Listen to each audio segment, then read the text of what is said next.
Hey y'all, welcome to another episode of Range Days. I happened upon the Brazos River Sportsman's Range by chance the other day, and I'm so grateful that I did. The Range Days series has admittedly become a bit redundant because of the attributes shared by most public ranges. A row of covered benches, a row of target stands, berms at 3, 9, and 12 o'clock, and the occasional range officer staring over your shoulder. There's nothing inherently wrong with these things, but I have to say that the Brazos River Sportsman's Range was a real treat and an unexpected departure from the many cookie-cutter ranges of the region. Upon arrival, I was greeted by the property's owner, Lee John Bentley, a good-natured fellow with an impressive belt buckle and an ivory-handled 1911 at his side. After the routine waivers, etc., I followed him down dusty country roads that sprawled about his property. We arrived at a beautiful 50-yard range with a single bench, and Lee headed down to put up targets of my shooting. The greatest treat of the day, however, wasn't the shooting, because he then offered me a tour around the grounds. I felt like I was riding shotgun with family as he showed me around the scenic scape. He shared that the property had been in his family for 125 years if memory serves, and shared much of his history and his faith with me as if we were old friends being reunited. You'll be hard-pressed to find a kinder fellow. So now to the actual range review. The Brazos River Sportsman's Club is located in Fulshear, Texas at 3525 Bowser Road. It's a bit of a drive for me, but one well worth making anytime I'm able.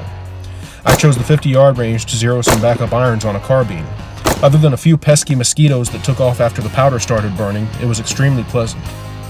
The lane was well maintained, while nature was left undisturbed all around. There seemed to be a perfect measure of tree cover and sun. The bench was entirely adequate. It boasted a rifle sled, and seemed that it would be easier to access by elderly and disabled folks than some of the shooting benches I've recently encountered. Mr. Bentley then left me to myself to enjoy the range responsibly. He had but one completely reasonable exhortation. Respect my property and the safety rules, and you'll always be welcome. Disrespect my property and the safety rules, and you won't be. True Texans don't mince words. It was a nice experience you scarcely get unless you happen to have your own piece of property on which to shoot. I fired around 60 rounds. The nature around me caused me to slow down and take my time, so what normally would have been about a 15-minute range session was closer to an hour. The 50-yard range was fantastic, but there's much more. I can't even recall how many various ranges were tastefully carved out of the wilderness with varying distances and purposes. There's the standard rifle and pistol lines, a series of 3-gun competition ranges, a 340-degree CQC range, a trap range with 2 towers, and even a 1,000-yard line that one needs to qualify for. If that weren't enough, a good portion of the property flanks the Brazos River, so fishing as well as primitive camping are popular pastimes here too. I hope to take advantage of all these offerings in the future and urge you all to do the same. It's an ideal place to take the family. You can sneak off and expend a few rounds while they're doing their thing on the river.